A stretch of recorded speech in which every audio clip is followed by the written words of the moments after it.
ఉన్న బంగారాన్ని విడిపించి ఆ రోజు ఆన్లైన్ రేటుకే మేము కొంటాం. Sharma gold company.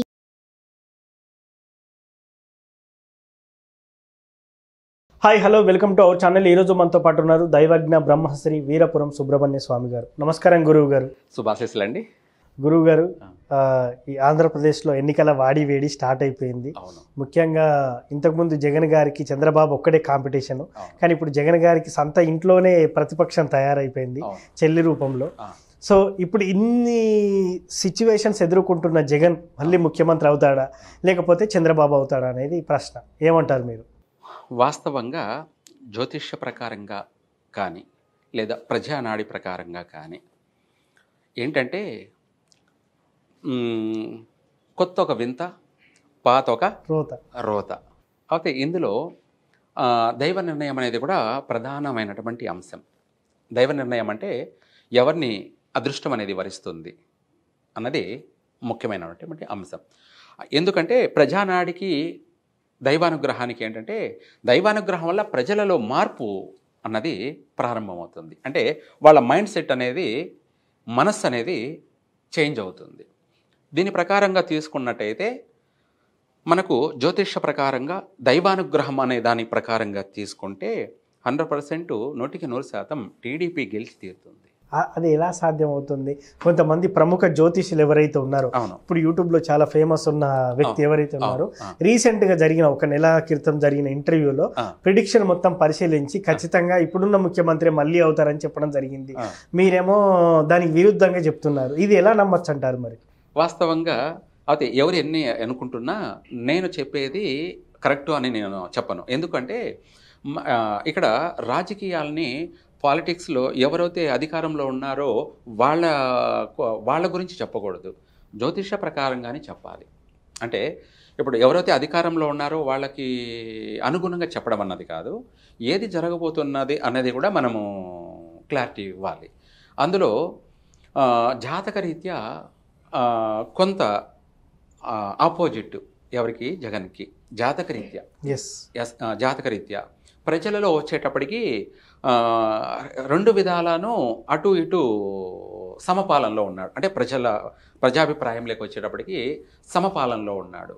ఇవన్నీ కలుపుకొని చూసుకుంటే మనకు రేపు ఎలక్షన్ జరగబోయేటువంటి సమయం తీసుకుంటే ఇక్కడ ఇద్దరు కలిసి ఉండడం, ఎవరు, తెలుగుదేశం, జనసేన కూడా కలవడం, ఇది కొంతవరకు కలిసి వచ్చే అంశము. ఆ విధంగాను ప్రజాభిప్రాయ ప్రకారంగాను జాతకరీత్యాను ఇప్పుడు డి అంటే డి అన్నట్టుగా ఉంది. వీళ్ళిద్దరూ కలిసినా ఒకటే, కలవకపోయినా ఒకటే. జగన్ అయితే స్ట్రాంగ్గానే ఉన్నాడు.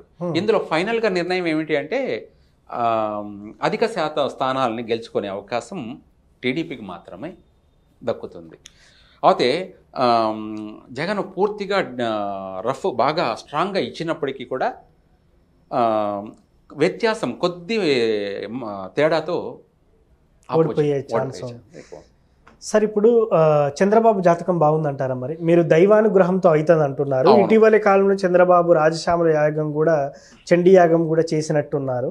సో అది కూడా ఫలితాన్ని ఇవ్వడం, లేకపోతే ఆయన జాతకరీత్యా కూడా ఫలితాన్ని పొందే అవకాశం ఏదైనా ఉందంటారా మరి? జాతకరీత్యా కూడాను తన జాతకరీత్యా అప్ అండ్ డౌన్లే ఉన్నాయి చంద్రబాబు జాతకరీత్యా. అంటే ఇక్కడ మహర్జాతకుడు అని చెప్పడానికి ఇద్దరిలో ఏ ఒక్కరికి కూడా లేదు. ఓకే, అంటే 100% ఈయనే మహర్జాతకుడు, 100% ఈయనే మహర్జాతకుడు అని చెప్పడానికి కూడా ఇక్కడ లేదండి. ఇద్దరిలోనూ అప్ అండ్ డౌన్లు ఉన్నాయి.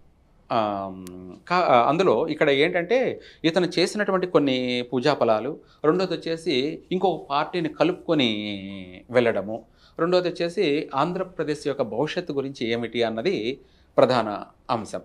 అలా తీసుకుంటే దాని ప్రకారంగా కూడాను టీడీపీ గెలిచే అవకాశమే, అంటే అతి తక్కువ శాతంతో మెజార్టీ, అంటే మన వైఎస్ఆర్సీపీ కన్నా కూడా ఒక తక్కువ.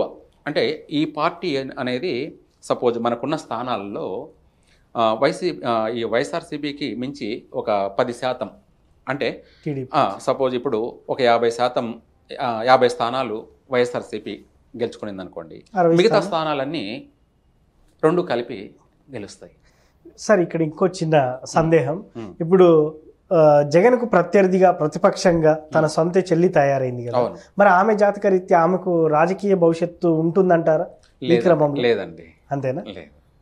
ఆమె చాలా సందర్భాల్లో కూడా జస్ట్ ప్రచారాల వరకే ఉండడం, ఆ తర్వాత పోటీ చేయకపోవడం.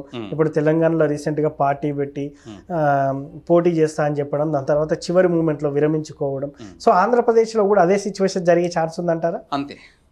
ఆమె ఆ పార్టీకి సపోర్ట్ చేసిన కాంగ్రెస్లో విలీనం చేశారు కదా, కాంగ్రెస్ పార్టీ ఇంకా ఇప్పుడు నెక్స్ట్ గెలవడం అనేది సాధ్యం కాని పని అండి. సార్ అదే విధంగా ఇప్పుడు ప్రధాన పోటీగా చంద్రబాబు వర్సెస్ జగన్ అని అంటున్నారు. సో పవన్ కళ్యాణ్ కూడా మనము హీరోలు అని కూడా కొంతమంది అంటున్నారు. సో ఆయనదేమన్నా పాత్ర ఉందంటారా సార్? మరి అంటే ఆయనకు కూడా గతంలో పోటీ చేసినా కూడా 2 చోట్ల ఎమ్మెల్యేగా ఓడిపోయిన పరిస్థితి ఏర్పడింది. సో ఇప్పుడు ఆయన రాజకీయ భవిష్యత్తు ఏమన్నా ఉండబోతుంది అంటారా? అయితే ఈశ్వరికి టీడీపీతో కలిపి పొత్తు పెట్టుకున్నారు కాబట్టి ఈశ్వరికి తనకి కొంచెం మంచి అవకాశం, తన హీరోలు పోషించే అవకాశం ఉంది. ఎవరికి? పవన్ కళ్యాణ్. అది 100% జరుగుతుంది.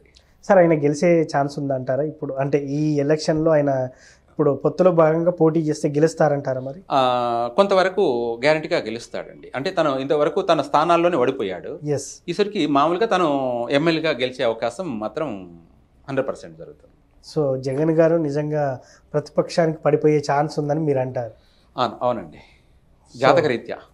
సార్ ఇప్పుడు చాలా మంది గెలవడం కోసం చండీ యాగం, రాజశ్యామల యాగం చేస్తూ ఉంటారు. గతంలో కేసీఆర్ ఎన్నోసార్లు చేశారు కూడా. సో అయినప్పటికీ కూడా ఓడిపోయారు. అదే ఇప్పుడు జగన్ గారు చేస్తే మళ్ళీ గెలిచే ఛాన్స్ ఉంటుంది అంటారా, లేకపోతే ఇది కర్మ సిద్ధాంతాన్ని బట్టి అనుసరించి ఉంటుంది అంటారా? ఎలా అంటారు? కర్మ సిద్ధాంతం వాస్తవం. అంటే చేసుకున్న వారికి చేసుకున్నంత మహాదేవ. ఓకే.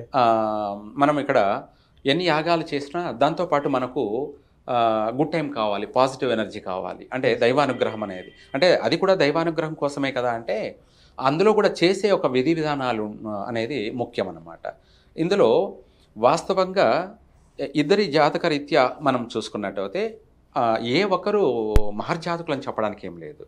కానీ ఇక్కడ ఇద్దరు పార్టీ కలిసి రావడం ఒకటి, రెండోది వచ్చేసి ఆంధ్రప్రదేశ్ భవిష్యత్తు గురించి ఆలోచన పరిగణలోకి తీసుకొని చూసుకుంటే తెలుగుదేశం పార్టీ కొంత మెజార్టీతో తను గెలిచే అవకాశం ఉంది. సో మొత్తానికి మళ్ళీ బాబు గారు ముఖ్యమంత్రి అవకాశం అవుతారు. సో మొత్తానికి మళ్ళీ బాబు గారు ముఖ్యమంత్రి అయ్యే అవకాశం ఉంది మీ మాటల్లో తెలుసుకున్నాం. Thank you very much. Survey జన సుఖినో భవంతు. చూసారు కదా, ఎలక్షన్ వేడైతే మొదలైంది. బట్ ఎవరో రిజల్ట్ అనేది కూడా మన గురువు గారు ముందే చెప్పేశారు. సో రిజల్ట్ కోసం మనం కూడా వెయిట్ చేద్దాం. Thank you.